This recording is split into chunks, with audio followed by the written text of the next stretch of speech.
And then, so those 5 areas, one is financing. 20 billion credit loans will be provided to Africa in the coming 3 years. So this promise has been reiterated by the recent President Xi Jinping's visit to Africa. So he mentioned it again.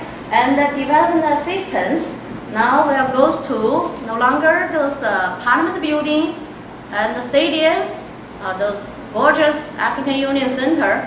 They need one that's enough. And then most of them will go to those projects highly related with people's livelihood. So that's second. And the African integration, which means transnational infrastructure projects.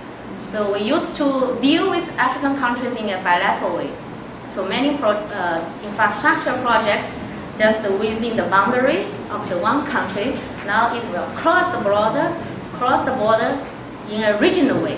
So people-to-people relation, NGOs interaction, and the final one is the peace and security. So train African peacekeeper, support African standby forces. This is a new area. China, we used to stay away from that area. So because we have a long interference policy, so we are so reluctant to send any single Chinese soldier, PRA, to any other territories. So this is so impact quickly. I think first impact is bilaterally. This is a new impulse for promoting China-African relations. It's very clear. You can see those trade number, investment number.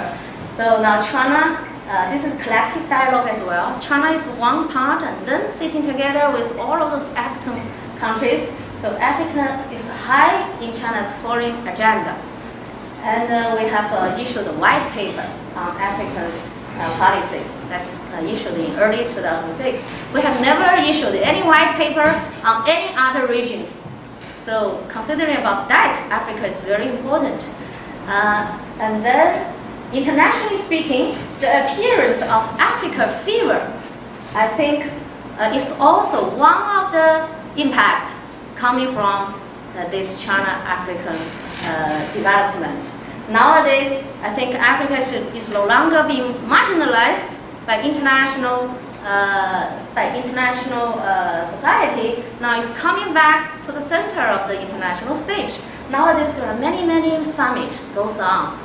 Korea-Africa Summit, EU-Africa Summit, India-Africa Summit, Turkey-Africa Summit. Even long years ago, there was a Vietnam-African Summit, right? So many summits goes on, has been, I think, has partly been driven by China-African development. And thirdly, in Africa, that's bilaterally and internationally, and then even in Africa, heated debate now about forming African strategy towards China now builds on. Recently, Professor Paulo sent me an article talking about the negotiating with China. So, but Africa has been engaged with European countries, with the United States for a long time, much longer than their practical engagement with China. But before, we have never heard of. They have been negotiating with Britain. They have been negotiating with France or negotiating with the United States. But now they are talking about negotiating with China because China's relations with them are based on equal footing. So that's why I think this self-confidence has been built on in Africa. This is one great impact. I think China's involvement with Africa has been generated. So I have talked with quite a lot of African scholars, friends. They have pointed out this way, saying even China's goods has been sent to Africa. They are saying, oh, even though some quality is not so good, now people are complaining about some low-quality Chinese products. But they told me nowadays we can buy for some poor African family. They can buy new things. At least that's new, even though the quality somehow because their buying capacity is limited. But before they just wear the second-hand clothes. So even though that second-hand clothes, even quality is better than that one. But this the dignity issue. They told me now they enjoy the dignity. The dignity based on equality. So you haven't been treated as the second, no more the second. Now you have been treated as the equal. So that's another impact. Maybe this impact has been very few discussed among the Western publications. So anyway, this is the ownership building process. And now it goes to the future, opportunity, trends, and challenges. Opportunity. So what kind of opportunity or trends? First, I think now developed countries, now they are still struggling with their economic problem and that crisis, for example, in Europe. So stagnation has replaced the growth, unfortunately, in the advanced economy. So their investment and the aid in Africa now is in decreasing, it's in the downtrend.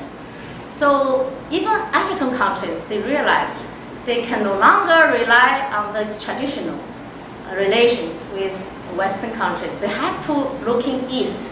So the East is not only referred to China, including India, including Korea, including Malaysia. I even heard that Malaysia's investment in Africa now is becoming the biggest one. I was so surprised to hear that. Even more than the Chinese investment, even than others. So Malaysia, so quietly entered into Africa, now becoming even the biggest in terms of numbers. So this is the opportunity for the South-South cooperation. And second, South-South cooperation now is getting new momentum. I think it's getting new momentum. Now from BRIC to BRICS, now we get another countries in South Africa. So this is a shared development between emerging economies and Africa. So recently, we all know that the summit has been taken place in Durban. So I also published another commentary article in China Daily. China Daily is my main publication places and talking about this momentum shifting to the south.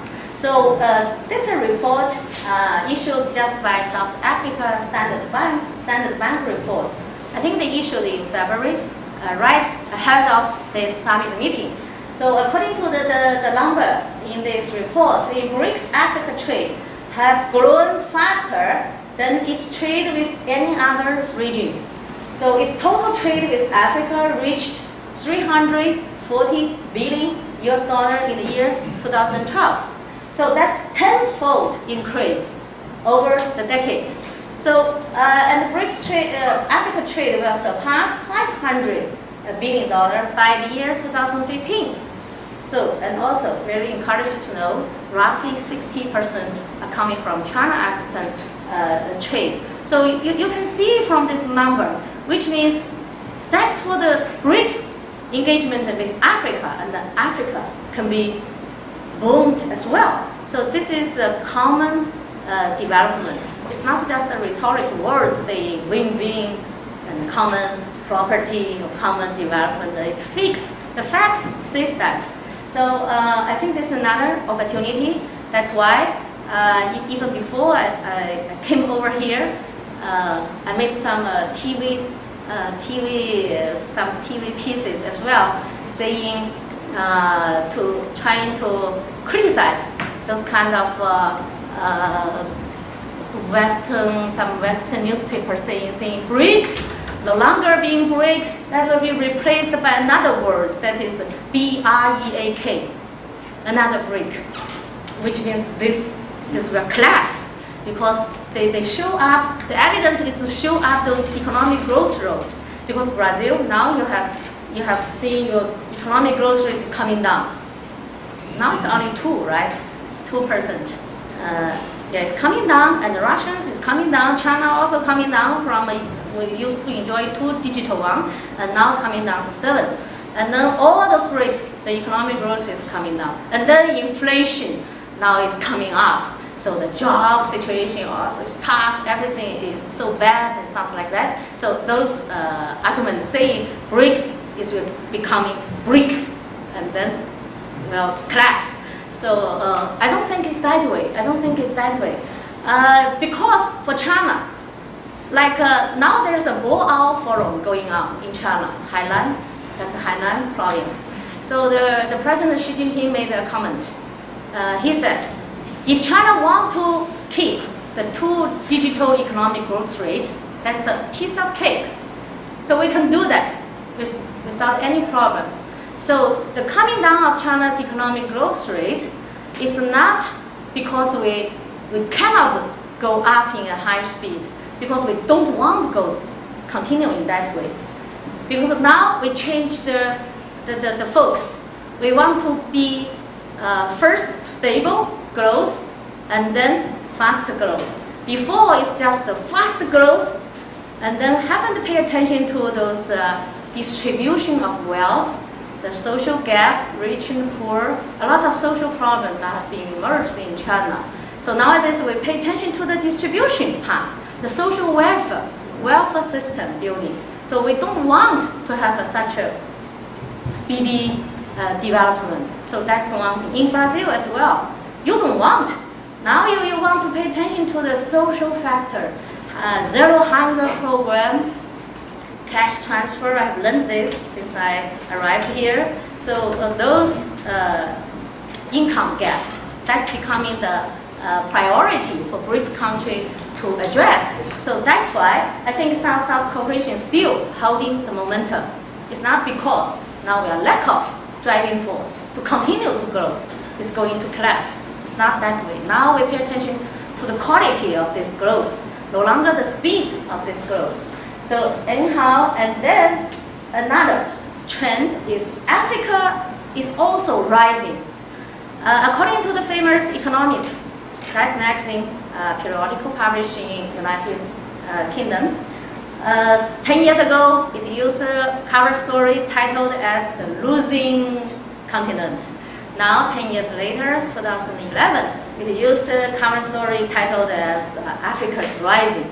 Africa is rising. Now, it's well known as the last frontier, better off now in governance and stability. So economic growth has been maintained, 6%, and the middle class now has been expanding, which means the purchasing power now also is becoming stronger than before. So coming down is the looking east strategy in Africa. So the looking east offer another opportunity for those cross-Atlantic. You call it cross-Atlantic. For us, maybe we are cross-Pacific. And then, so follow on is China's African policy itself. I think this policy is wise enough to move forward with the time. So we have never been just so stubborn, just to remain like a building stadium, always favor some African elites. Okay, he loves this, we offer this. So we're also clever enough to move forward with the time. So we are changing, adjusting our policy. For example, NGO contact. Now I'm also doing another research project called soft building in Africa. What kind of things can be called China's soft power? No longer those muscles of economic relations. No longer, we don't want to show any military muscles. So that's the thing different with the United States. So, but we would like to show the charming of Chinese culture, like Chinese kung fu, like our cuisine and the Chinese culture. Recently, our first lady has already shown her charming, in the world stage. So that's our policy itself. And then, as China shifts from exporter now to investor, this is also very important.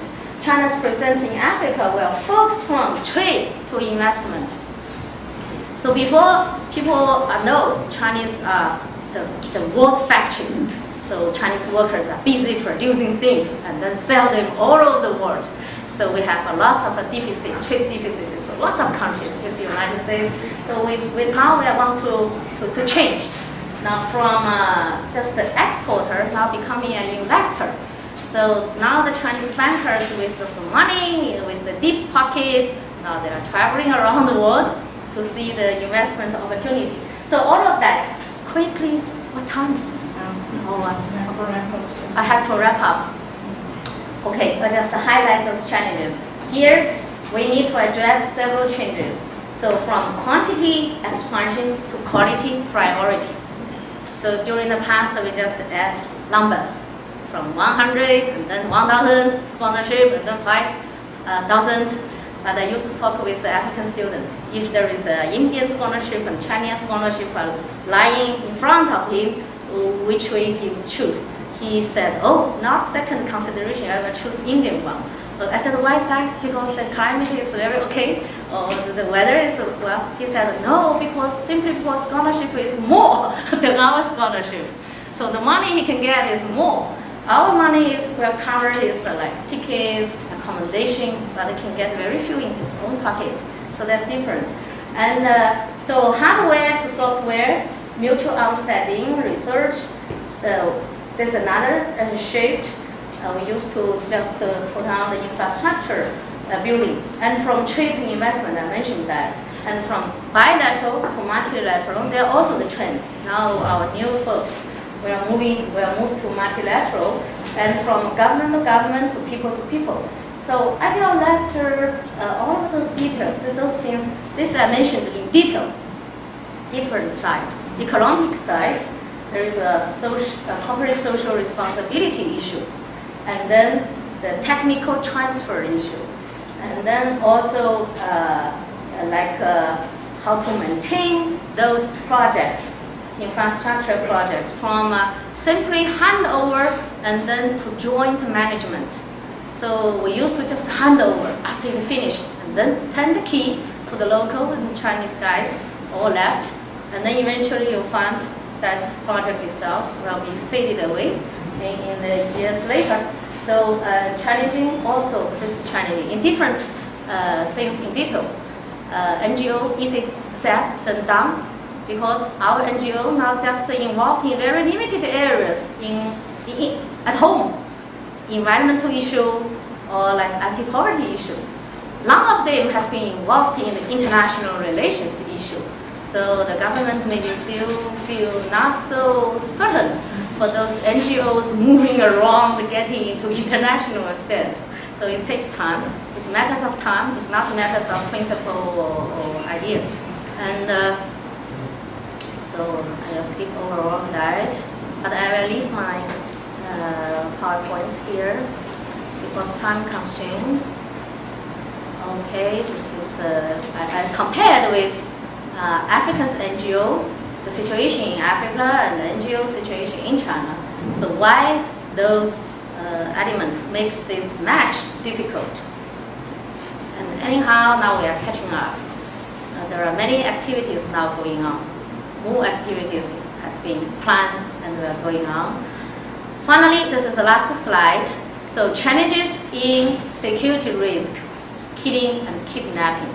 So only in the past year, we have seen a lot of kidnapping. During the past several days, I was in Bahrain to join a conference called Resources and Conflicts. So people are talking a lot about those crises, kidnapping, so on and so forth. Me too. When some kidnapping happening in Africa, I also got phone call from some relevant our agency or whatever, saying, oh, do you know some contacts local, how to fix, where are they, our Chinese workers. So our Indian friends, Professor Biswas, she mentioned the same thing. She said when Indian guys has been kidnapped, she also got a lot of phone calls saying, could you speak Zulu, could you speak Swahili, can offer any help for those kidnapper issue. So that's the things, and then comes to the big question here at the end, that is how to balance long interference policy and play an active role in security issue. When I was sitting in the Ritz-Carlton Hotel in the Bahrain, I watched again about that famous movie called the Rwanda Hotel. I watched that movie when I was in Rwanda, Kigali. And then this time I watched it again. And then I'm thinking over this question again. So when you came across this genocide in the 1994, so people are so desperate, waiting for those positive interview coming from outside. And then they are so disappointed to see nobody come over to offer help. So that's the genocide in Rwanda. So how to make those things work? So that's a big, big challenge. So thank you all for your attention.